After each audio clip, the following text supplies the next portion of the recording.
es invitado a hablar en la sinagoga en Antioquía para explicar esta nueva doctrina, para explicar a Jesús, para proclamar a Jesús. Pablo comienza hablando de la historia de la salvación. Se levantó Pablo y comienza. El Dios de este pueblo de Israel eligió a nuestros padres y los convirtió en un gran pueblo por la tierra de Egipto y toda la salvación, la historia de la salvación. Lo mismo hizo Esteban antes del martirio, y Pablo también, otra vez.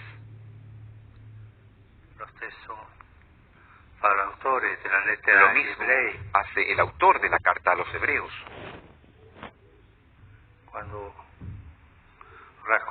Cuando cuenta la historia de Abraham y de todos nuestros padres.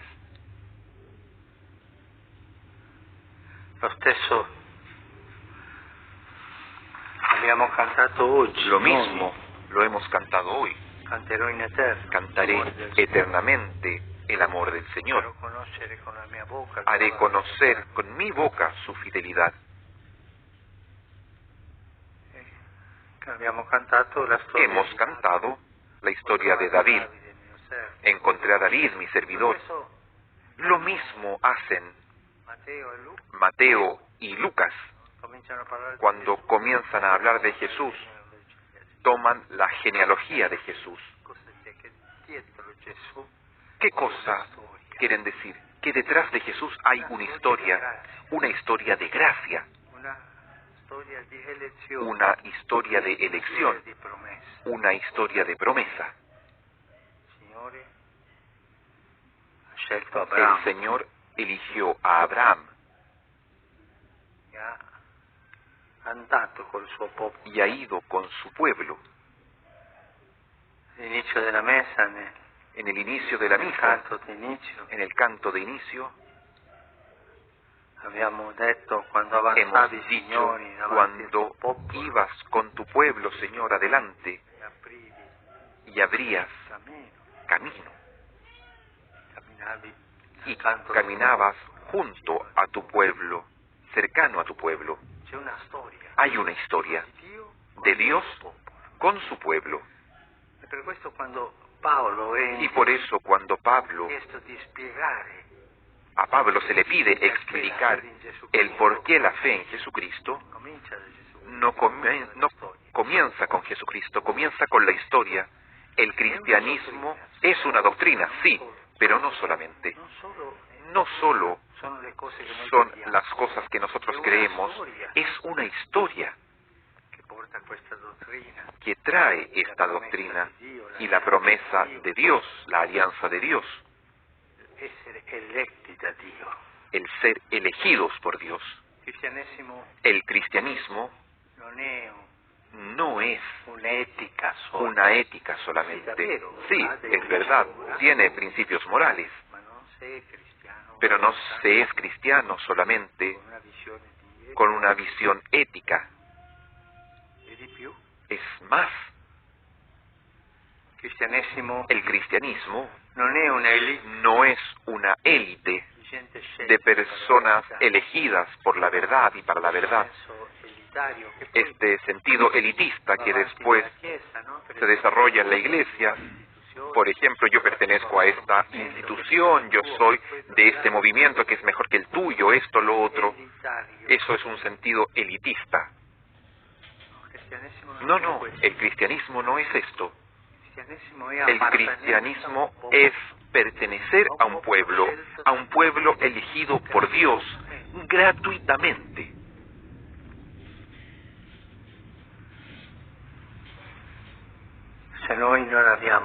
Si nosotros no tenemos esta conciencia de pertenencia a un pueblo, saremmo cristiani seríamos cristianos ideológicos, con una doctrina pequeña, una afirmación de verdades, con una ética, con una moral, está bien.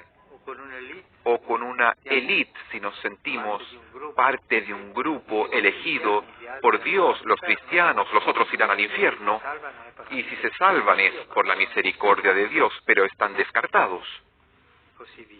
Y así, si nosotros no tenemos una conciencia de pertenencia a un pueblo, nosotros no somos realmente cristianos.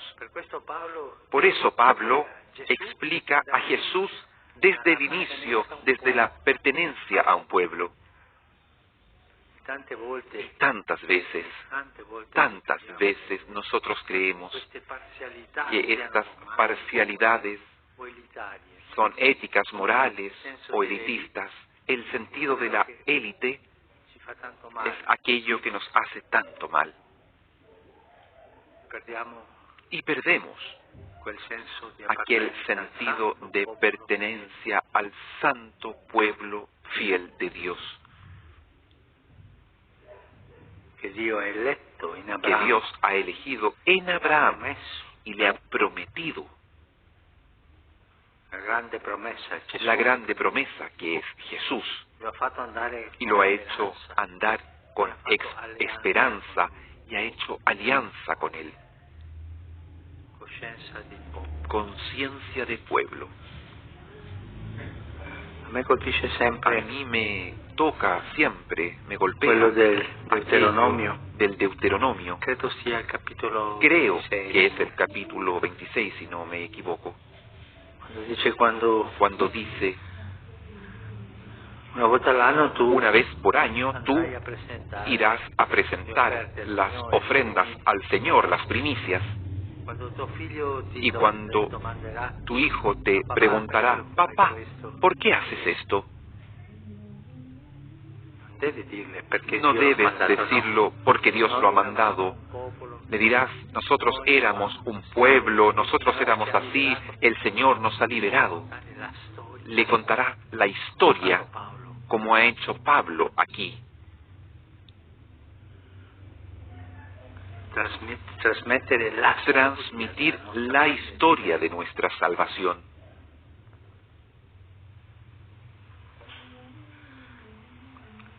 El Señor, en el mismo Deuteronomio, aconseja, cuando tú llegues a la tierra que tú no has conquistado, la he conquistado yo, y comerás los frutos que tú no has plantado, y habitarás las casas que tú no has edificado. En el momento de dar la ofrenda, repite el famoso credo del Deuteronomio. Mi padre era un arameo errante. Salimos de Egipto, estuvimos 400 años, después el Señor lo liberó.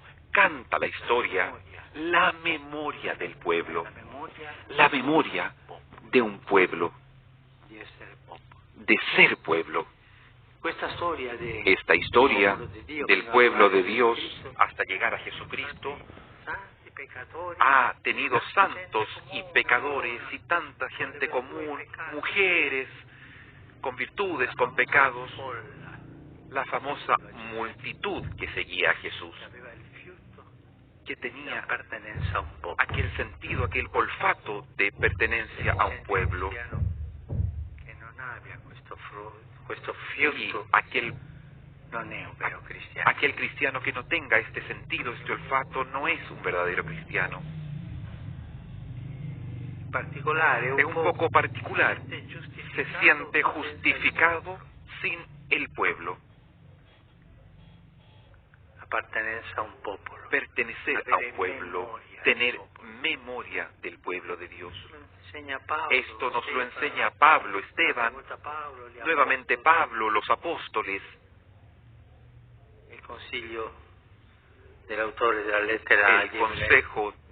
el autor de la carta a los Hebreos dice: recuerden a vuestros antecesores, aquellos que nos precedieron en este camino de salvación. Si alguno me preguntase, ¿cuál es para usted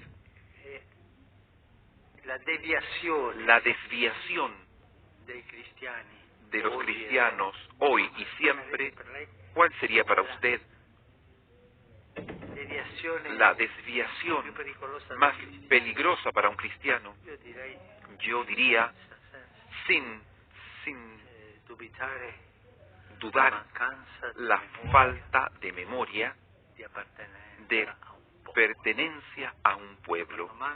Cuando falta esto, vienen los dogmatismos, los moralismos, los eticismos, los movimientos elitistas, pero falta el pueblo. Un pueblo pecador, siempre. Todos lo somos. Pero que no yerra en general, que tiene el olfato de ser el pueblo elegido y que camina detrás de una promesa y que ha hecho una alianza que tal vez no cumple, pero que sabe pedir al Señor esta conciencia de pueblo que la Virgen tan bellamente ha cantado en el Magnificat, que Zacarías ha cantado esto bellamente en el Benedictus, cánticos que oramos todos los días, en la mañana y en la tarde. Conciencia de pueblo. Nosotros somos el santo pueblo fiel de Dios, que, como dice el Concilio Vaticano I, después el segundo, en su totalidad tiene el sentido de la fe y es infalible en este modo de creer.